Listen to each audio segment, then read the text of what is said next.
bem, pessoal? Mais uma aula do nosso curso de ATs, Acompanhantes Terapêuticas. Eu falei um A, tão empolgada, né? Porque realmente eu acho muito importante.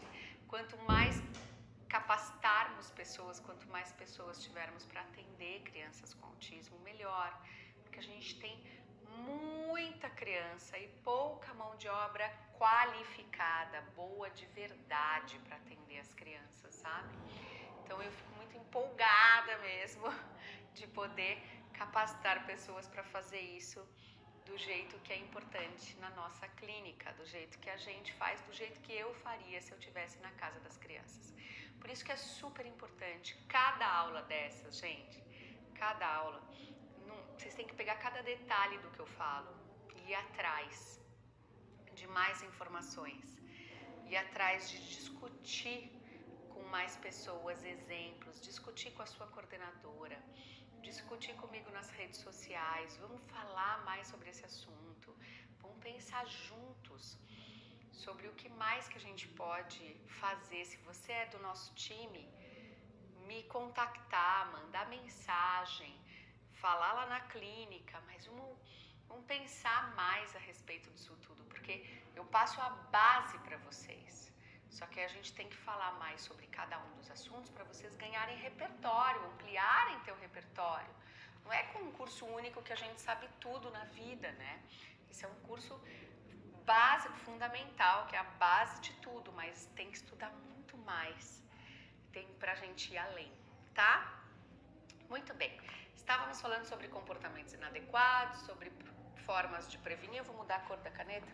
Eu gosto de mudar a cor das coisas, porque eu, como sou bem visual também, eu gosto de associar a aula e as explicações a cores. Então eu vou fazer com a roxa agora.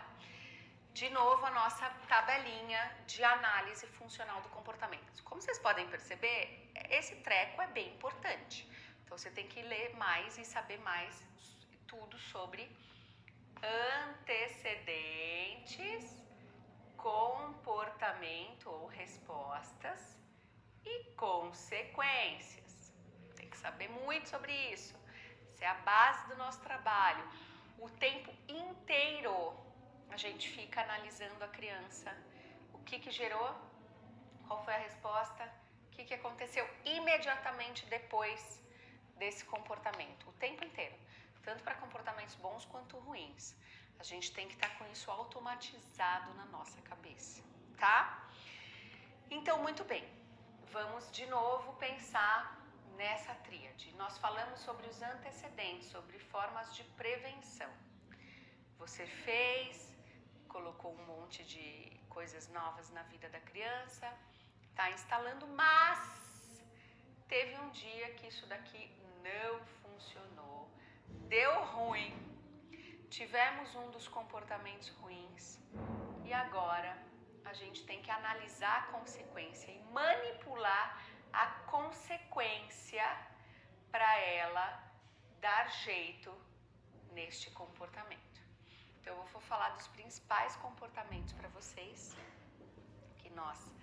que eu já escrevi no reizinho e que nós vemos no dia a dia, quais são os principais comportamentos que mais ocorrem, que ocorrem com maior frequência na vida de uma criança. Então os comportamentos são birras, chorar, bater, morder, se jogar no chão, empurrar, atos de agressividade com birra, para conseguir alguma coisa que quer.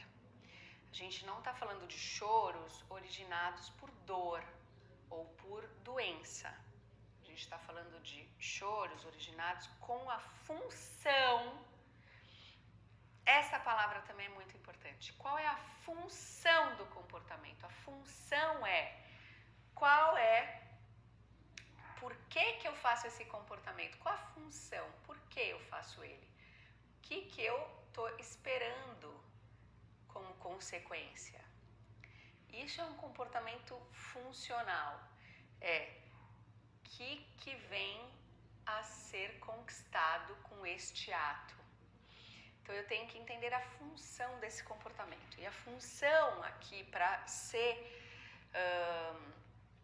enquadrado como birra é ser um comportamento inadequado com a função de conseguir alguma coisa no ambiente. Por exemplo, o Joãozinho está no cadeirão e ele não quer mais ficar sentado ali, ele quer que soltem ele. E aí ele começa a gritar para alguém vir atender. Ele começa a chorar, a se jogar para os lados para alguém vir socorrer. Se quando ele está fazendo isso, a birra, alguém vem e tira ele do cadeirão, o que o cérebro dele vai associar? Então todas as vezes que eu emito essa coisa aqui, eu consigo uma consequência legal. Alguém me tira, eu fico felizão. Outra coisa que acontece muito nas escolas, a criança não quer mais ficar ali na atividade. E aí ela começa a chorar, gritar, causar, e aí a professora fala, vai dar então uma voltinha. E dá uma consequência boa, prazerosa. E também, além de dar uma voltinha, porque a criança gosta de dar uma voltinha, por isso que é prazerosa, também tira a criança de fazer lição, que é chato para ela. Então, é reforço positivo junto com negativo, porque ela ganha uma coisa de prazer e ainda se livra de uma coisa chata. Então, olha essa consequência para esse comportamento. Entende que é o que mantém? E aí, rapidinho, esse cérebro vai associar, vai aprender que com esse comportamento ele consegue essas consequências. E é isso que a gente tem que tomar cuidado. Porque eu já vi muita criança se machucar, porque começa a fazer birra, e a birra, ela tem um progresso, que é assim, ó. Todas as vezes que a gente fica estressado, a gente libera no nosso cérebro uma dose de adrenalina, que é o que faz a gente atacar, fazer coisas ruins, até para se defender, sabe? Você libera adrenalina para correr mais rápido. Então a gente tem uma liberação de adrenalina. Aí muitas vezes a criança começa com um chorinho, ela quer, por exemplo, continuar no eletrônico e a mãe tirou o eletrônico porque já estava há muito tempo naquele dia, não podia mais. Aí a criança começa a chorar. Chorar no começo é mais fraco, quanto mais adrenalina, mais forte. E aí a hora que tá insuportável, lá no pico, a mãe fala, ai, vai ter jeito, vou dar um pouco mais para esse menino para ele ficar quieto. E a criança acalma na hora. A consequência fez o comportamento ser selecionado como útil, como bom, como funcional. E mais do que isso, selecionou aqui em cima, ó, depois de um monte de adrenalina já liberado, então selecionou um comportamento que já estava com um grito muito mais alto, com aquele choro muito mais insistente, selecionou aqui 40 minutos de insistência, selecionou já um monte de coisa ruim. Enquanto se ela tivesse dado logo aqui no comecinho, não teria reforçado. Porque o que o cérebro entendeu aqui? Que quanto pior ele faz, melhor, mais ele consegue. Então ele associou que o grito tem que ser muito alto, que o choro tem que ser muito intenso, que já tem que direto se jogar no chão e que tem que ficar 40 minutos fazendo isso. Aí depois de 40 minutos, o cérebro entende que ele vai ganhar. Então é melhor ceder aqui no primeiro minuto do que depois de 40. Porque daí o cérebro já entende que se ele não ganhar no primeiro minuto, então ele não ganha mais. Agora o problema é a gente bancar, não dar e depois no meio do negócio ceder. Ceder é ruim de qualquer jeito. Agora ceder depois de tempo de insistência da criança, você seleciona a insistência como um procedimento normal para o cérebro.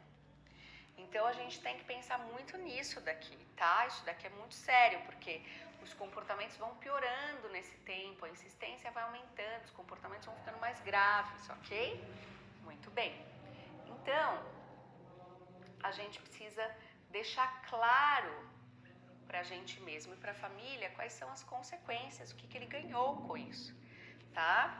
E que isso faz com que esse comportamento se fortifique, fique mais permanente, fique mais resistente depois para a gente fazer extinção.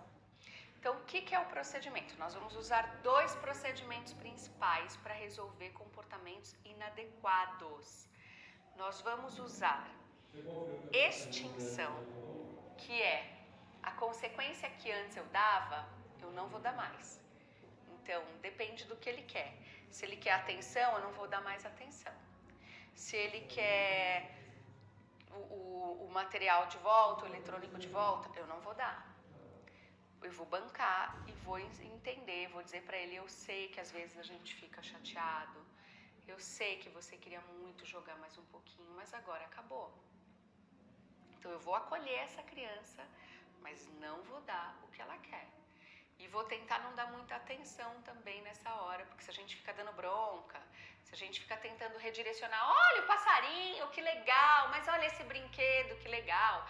Além de poder deixar a criança mais irritada, você está dando ganhos secundários. Então não dá nada, simplesmente espera passar.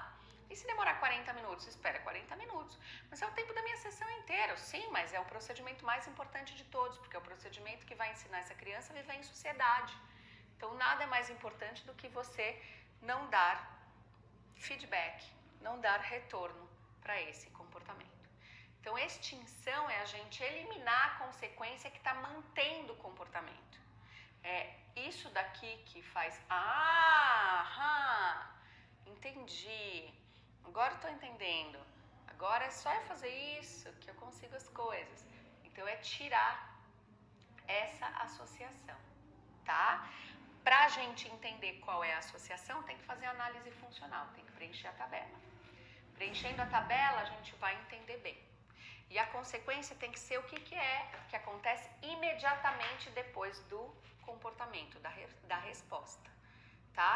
Não um negócio que acontece 3 horas depois. Eu cedi um pouquinho, mas depois o pai dele vai chegar à noite e vai dar uma bronca nele, vai explicar que não pode. What? Não. O que importa é o que acabou de acontecer, minha filha, que o cérebro associa é o que acabou de acontecer, tá?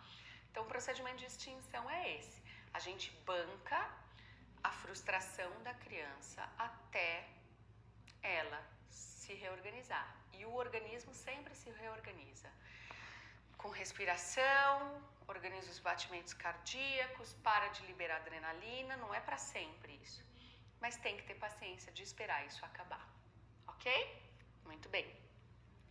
Um outro procedimento que a gente vai usar aqui são procedimentos de reforçamento diferencial.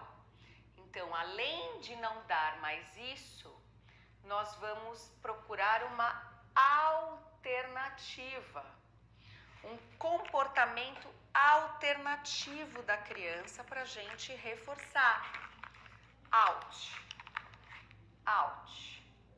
Piorou, né? Tá ruim hoje essas canetas. Vamos tentar um comportamento alternativo. Um comportamento que a gente chama de diferencial. Por exemplo, uma criança lá tá no cadeirão pedindo para sair com choro, com grito. Aí a gente não vai tirar dali enquanto ela tiver com choro e grito. Aí daqui a pouco ela se acalma e olha para você. Agora entendi, você tá olhando para a mamãe, você se acalmou, agora eu vou tirar você. Então aproveita brechas de comportamentos alternativos. Ou a criança tá chorando e gritando, daí ela aponta. Entendi, você quer ir ali, tá bom, então vamos ali. Então você vai procurar comportamentos que se chamam diferenciais, comportamentos que são opostos à birra e vai ficar muito atento. A hora que acontecer, você dá o que a criança quer, ok? Isso chama reforçamento diferencial. Você vai esperar um outro comportamento surgir, porque na variação, como ele está em extinção, ele vai ficar variando. A hora que ele fizer uma coisa adequada, você vai lá e dá. Isso daqui, gente, é super sério, super importante, porque a gente não dá valor. Geralmente as crianças, a gente fica tão adrenado também, tão nervoso também, os pais principalmente, quando uma criança está fazendo birra, está fazendo comportamentos inadequados, que a hora que ela para ou faz alguma outra coisa alternativa, por exemplo, a criança tá lá gritando, chorando, se jogando, aí a hora que ela para e pede desculpa, ou que ela se acalma, ou que ela aponta, ou que ela faz alguma coisa, o pai tá tão nervoso, tão estressado, que aí o pai fala: agora eu tô bravo com você, agora eu não quero conversa, não adianta vir agora, sabe muito bem o que você fez isso, isso, isso e aquilo. Não, agora não vai ter, você perdeu. E aí não dá nem atenção e nem o que a criança queria na hora que ela se comporta direito. Muito comum. Você não foi criado assim? Total, né? Não, agora nem vem que agora você não vai ganhar de qualquer jeito. E o certo seria, agora sim que você ganha. Para o cérebro fazer essa associação. Sim, é esse comportamento que tem que ser selecionado. É esse comportamento que tem que ser... como que a gente fala assim? Valorizado. É esse comportamento que tem que ser hiper selecionado no repertório da criança. Hiper valorizado, tá bom? Então, passar também essa orientação. Muito cuidado, porque a gente precisa proteger a criança no ambiente que ela tiver, tá? Se ela estiver se jogando, a gente tem que proteger a cabeça sem falar com ela, sem olhar para ela. Só que tem que proteger, para ela não se machucar. Se ela estiver tentando machucar outras pessoas, a gente tem que conter também, para que ela não corra o risco de machucar alguém, tá bom? Então, esses são alguns dos procedimentos que a gente pode usar com as crianças. Uma outra alternativa que você tem que discutir com o supervisor e com o pai da criança antes de fazer, porque envolve contenção, a criança está batendo, então você segura as mãozinhas do lado e diga não. E segura por 3 segundos. Daí você solta, porque você vai dar a chance dela entender que é assim que ela tem que ficar. Aí você solta, aí começa de novo a bater. Aí você pega os bracinhos, a mãozinha, põe do lado do corpo e fala de novo, só não. E segura por 5 segundos. 2, 3, 4, 5. E solta. Fez de novo e a partir daí você não vai mais falar não. Não vai mais falar com a criança. Você só vai conter por 5 segundos e soltar. Contém por 5 segundos e solta de novo. Tá? Até a criança se organizar e a hora que ela ficar com o bracinho assim, você pode reforçar. Porque a hora que ela ficar com o bracinho assim sozinha, é a hora de você dar o que ela quer, porque ela conseguiu fazer o comportamento alternativo. E aí você tem que dar o reforço diferencial. Quando ela consegue o comportamento alternativo do que é correto fazer naquele momento, você tem que selecionar. Você tem que deixar claro para ela, isso, é isso, toma aqui o que você queria. Tá? Tá claro? Muita atenção nessa hora. Então, nós vamos usar esses procedimentos. Eu vou falar sobre os principais comportamentos, tá? Chorar, bater, a gente já conversou sobre isso. Nós temos também comportamento de controle. Controle é quando ele quer fazer tudo do jeito dele, da forma dele. Então, vou te dar um exemplo de controle, que é bem comum nas crianças. Você está brincando de quebra-cabeça com ele e aí ele não quer que você nem encoste. Não! Isso é meu, ele está lá fazendo de um jeito sistemático. Daí você vai lá e faz aproximações sucessivas. Você vai lá e só encosta. E passa dias só encostando. Depois você passa, encosta, pega e volta. Passa dias só pegando e devolvendo. Depois você pega, tira, chega perto e volta. Vai sendo mais invasivo com aproximações sucessivas. Nunca é de uma vez, tá? Isso daí é controle, então eu vou quebrar o controle dele já. Vou desmanchar tudo que ele está fazendo, vou participar sim da sua brincadeira. Não, é sempre aos poucos, de forma gradativa, tá? Você vai fazendo aproximações sucessivas, você vai entrando um pouco mais, coisas que são difíceis para ele permitir a sua entrada, você vai só um pouquinho por dia, daí ele fica estressado, mas não se desregula, e assim você vai quebrando o controle dessa criança. Fuga ou esquiva de demanda. Se você deixar fugir, a criança vai entender que com fuga, te ignorando, saindo andando, virando as costas, ela consegue o que ela quer, no caso, se livrar de alguma coisa que você pediu. Então, nós não podemos deixar a criança fugir. O que a gente faz aqui? Qual que é o procedimento aqui? É diminuir o custo de resposta. Se você pediu, por exemplo, para ela guardar todos os brinquedos, ou guardar os livros que vocês usaram e ela fugiu, você vai com o livro e com a caixa até a criança e você faz ela só encostar, só um. Ela não aguenta mais um procedimento, você fala para ela só mais uma peça e dá ajuda física para ela concluir rapidinho. Ou seja, você diminui o custo daquela atividade. Você quebra e pede só mais uma coisinha. Porque assim ela entende que a fuga não fez ela se livrar da tarefa. O que fez ela se livrar da tarefa foi te obedecer. E aí sim, depois que ela te obedeceu com uma coisa bem simples, bem rapidinha, daí ela conseguiu sair e fazer as coisas dela, tá? Então a gente diminui, quebra a atividade, pede uma coisinha bem mais simples e diminui o custo dela realizar essa coisinha, ajudando ela fisicamente a só fazer rapidamente, tá bom? Isso é super importante, gente. Chamar atenção, se elas estão jogando objetos, se elas estão gritando porque elas querem atenção, aí a gente não pode dar atenção, mas nem tudo é atenção, tá? Reforço automático, faz comportamentos disruptivos, faz estereotipias para regulação sensorial, porque a sensação traz algum prazer para ela. Sempre trabalhar em equipe. Sempre que tiver questões sensoriais, associar uma terapeuta ocupacional, no caso. Conversar com o seu supervisor sobre essa possibilidade de ter alguém especialista em integração sensorial ou de associar um médico no caso, para ver questões de medicação que podem ajudar muito nessa regulação.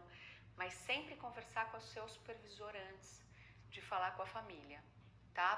Porque essas decisões, elas têm que ser em equipe, elas têm que ser discutidas.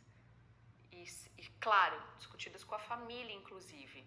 Mas você primeiro precisa falar com o seu supervisor, porque senão pode assustar a família. Precisa de remédio. Não, calma.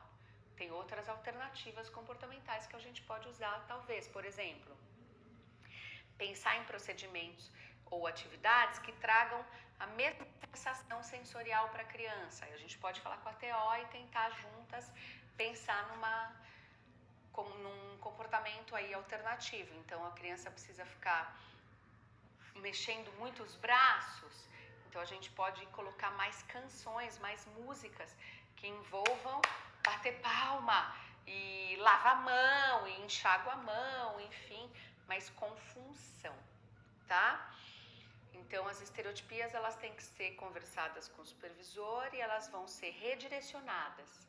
A gente vai tentar arrumar um comportamento alternativo e junto com isso discutir com a família e com os coordenadores sobre introdução de outros procedimentos como medicação ou outras terapias associadas, tá? Muito bem, deixa eu ver se eu estou esquecendo de alguma coisa. Estereotipia também às vezes aparece em forma de ecolalia.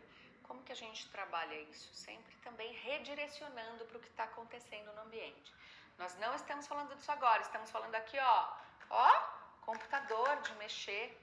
Então, a gente redireciona para o que está acontecendo, tá? E pensa nesses outros procedimentos também. Deixa eu ver. É importante saber que os padrões de comportamentos inadequados, eles podem ser completamente diferentes em casa, na escola e na clínica. Pode ser que em casa ele seja de um jeito, um reizinho, e na clínica seja um lorde. É importante vocês acreditarem no relato dos pais, vocês acreditarem e também verificarem filmagens para ver padrões comportamentais, tá? É bem comum isso. Muito bem. E precisa desses comportamentos todos, vocês vão fazer essa análise funcional e vão escrever os comportamentos todos, porque eles vão fazer parte do programa da criança, que é personalizado. Então, o programa tem que conter quais os procedimentos, quais os comportamentos inadequados e quais os procedimentos desses todos que eu acabei de explicar para vocês a gente vai usar para corrigir, e tem que conter os comportamentos bons que nós vamos tentar ampliar, ok? Baseado em tudo isso que eu estou explicando para vocês. Ufa! Vamos para a parte de intervenção agora, de como ampliar comportamentos bons. Já falamos bastante de comportamentos disruptivos e eu espero que vocês tenham se apropriado e que vocês assistam mais vídeos meus no YouTube, que vocês leiam o Reizinho e que vocês discutam comigo e com as diretoras de vocês e coordenadoras para que fique mais claro e mais aprendido ainda, tá? Beijo, até a próxima aula. Tchau, tchau.